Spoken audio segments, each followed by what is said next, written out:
Pripreme zagrebačkog Dinama klub su protekle nedjelje odvele do njemačkog Düsseldorfa, gdje su nogometači modrih zaigrali na ovogodišnjem Winterkupu.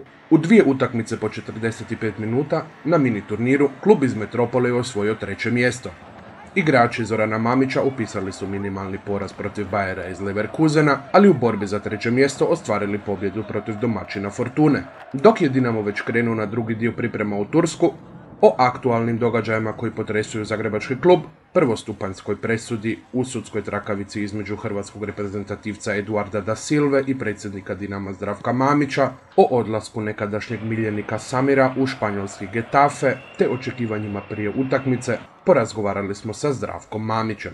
Na pitanje kako komentira prvostupanjsku presudu Općinskog suda u Zagrebu, Mamić je rekao: Ne mogu to komentirati zato što se radi o nepravomoćnoj presudi.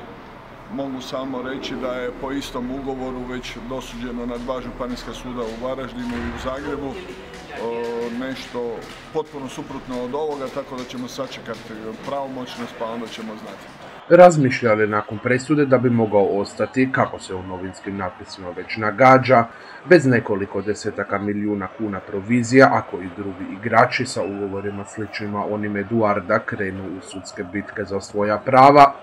Mamić je poručio: Ne razmišljam zato što su to sve obične laži i insinuacije, jer jednostavno niti ja imam kakve ugovore, to sam bezbroj puta rekao, međutim određeni mediji imaju potrebe da stalno izmišljaju, da lažu, znači potpuno odgovorno kažem da su to sve potpuno čiste laži i potpuno izmišljotine. Rekao sam da pojednostavim, znači ne postoji ni jedan igrač na svijetu s kojim ja imam bilo kakav privatni odnos, to je broj jedan, znači ponavljam po ne znam enti put. Znači ja čak nisam ni u sudskom postupku niti sa Eduardom, a eto vidite komentiram, zato što je to jednog dana davno prije započelo. Rekao sam i po istom ugovoru su dvije presude donesene pravomoćne, jedna u Županijskom sudu u Varaždinu i jedna u Županijskom sudu u Zagrebu. Sada je jedan treći sud donio dijametralno suprotnu odluku po tom ugovoru. Vrijeme će pokazati šta je istina i mislim da se trebamo okrenuti nogometu. Ja sam prvo nogometni djelatnik, razgovaramo o nogometu, a ne o trakavicama, o izmišljotinama, o sudskim postupcima. Iako i to stvarno život, ali velim, neka rade to oni koji su za to plaćeni.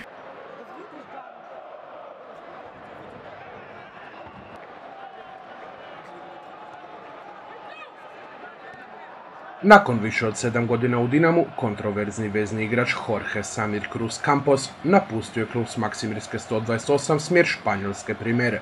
Igrač koji je posljednje godine sportsku rubriku zamijenio onom društvenom, ne izostavivši ni jednu priliku za tulumarenje, možda će transferom ponovno pronaći put povratka nogometu. O novom angažmanu mladoga Brazilca s hrvatskom putovnicom u Getafeu Mamić je saznao iz medija. Na upit kako tumači prelazak nekadašnjeg miljenika koji je postao uteg, te vidjeli Samira i dalje u redovima vatrenih, Mamić je odgovorio: Drago nam je da će igrač koji je toliko proveo vremena u našem klubu i toliko dao našem klubu da je našao svoju sreću. Nadamo se da će biti sreća, vrijeme će pokazati. Želimo mu sve najbolje u njegovoj karijeri i nek postigne sve ono što sam želi, a mi ćemo biti sretni jer ćemo govoriti uvijek da je to jedan igrač koji igra u našem klubu. Pa zašto ne bi bilo moguće, on je jako mlad, njegova kvaliteta i talent nikad nije bio sporan, samo o njemu i o terenu ovisi da li će doći do toga. Ja mislim da je to vrlo realno s obzirom na njegov talent i ja mu to od srca želim i njemu i Hrvatskoj. Znači da bi Hrvatska dobila jednog vrlo važnog igrača, ako ne za Brazila, ali onda u budućnosti, jer kažem, radi se o jednom vrlo kvalitetnom i još uvijek relativno mladom igraču. O slučaju Samir porazgovarali smo i s novim trenerom Dinama Zoranom Mamićem. Zašto je baš on bio trener koji je odlučio izbaciti Brazilca iz momčadi, ili bolje rečeno, kojemu je bilo omogućeno da u slučaju Samir donese takvu odluku, i kako gleda na transfer jednog od ponajboljih igrača Dinama, trener je odgovorio: teško je sad reći zašto baš ja. Ja se zna da je moja podrška prema Samiru bila godinama izuzetno velika i naklonost prema njemu nemjerljiva i kad sam postao internis trener, privremeni trener, isto tako sam mu dao do znanja i u 4 oka i pred cijelom ekipom da puno od njega očekujem i da ima apsolutno podršku od mene, ali da želim da bude u normama ponašanja koje zahtjeva profesionalizam. To naravno u njegovom slučaju nije bio slučaj, bile su 3-4 situacije u vrlo kratkom periodu kada se nije ponašao onako kako je trebao i ja jednostavno nisam imao izbora. On je popisao od ljeta, da li će se Getafe nama javiti i željeti njega angažirati sad već u zimu, to u ovom trenutku ne znamo, nismo kontaktirali niti sa Getafeom, niti sa Samirom koji je dobio dozvolu da ostane do kraja prvog mjeseca u Brazilu. Vidjet ćemo što će biti, ali u svakom slučaju želim mu svu sreću, želim da pokaže ono što mu je Bog dao, neviđen nogometni talent i dan danas tvrdim da je to jedan od najboljih nogometaša koji je ikad igrao u Dinamu. Međutim, nažalost, to nije sve. Dio nogometnog života je i ponašanje i odnos prema poslu koji on, nažalost, u nekim fazama u Zagrebu nije imao i zbog toga više nije sa nama. Dinamo se protekle nedelje našao u vrlo kvalitetnom društvu njemačkih Bundesligaša. Osim Leverkusena i Düsseldorfa, u utrku za prvo mjesto krenuo je i Eintracht Braunschweig, koji je na penale protiv Fortune osigurao nastup u finalu. Leverkusen, koji je rutinski došao do 2 pobjede, od samoga je početka slovio kao favorit. To mišljenje je dijelio i trener Dinama. A na pitanje s kojim su očekivanjima modri stigli u Düsseldorf, Mamić je rekao: Pa naravno, prije svega gledam kao jednu lijepu feštu nogometa sa 4 momčadi.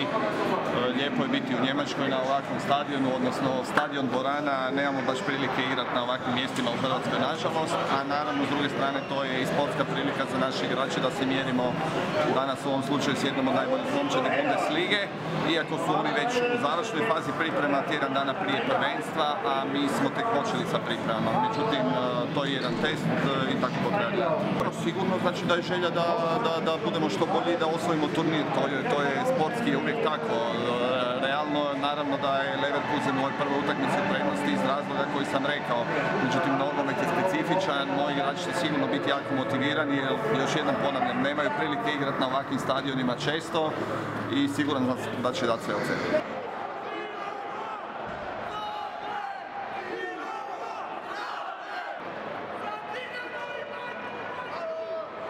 Pobjedonosni pogodak Fatosa Bečiraja u utakmici za 3. mjesto protiv Fortune popraćen je za njemačku publiku neshvatljivim ispadima u Dinamovom bloku. Iako se većina navijača na Dinamovoj tribini prije utakmice razgovarala na njemačkom, za vrijeme dvoboja na travnjaku nisu imali problema verbalizirati svoju netrpeljivost protiv Zdravka Mamića. Simpatizeri ostalih klubova na Winterkupu nisu uspjeli nadjačati navijače Dinama.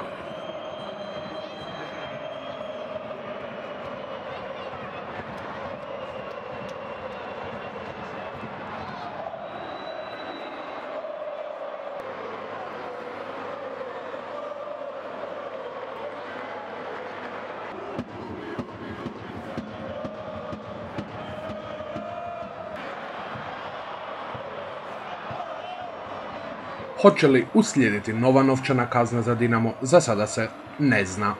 A dok su navijači na tribini gromoglasno tražili odlazak Zdravka Mamića iz Dinama, Josip Šimunić je otkrio planove za budućnost.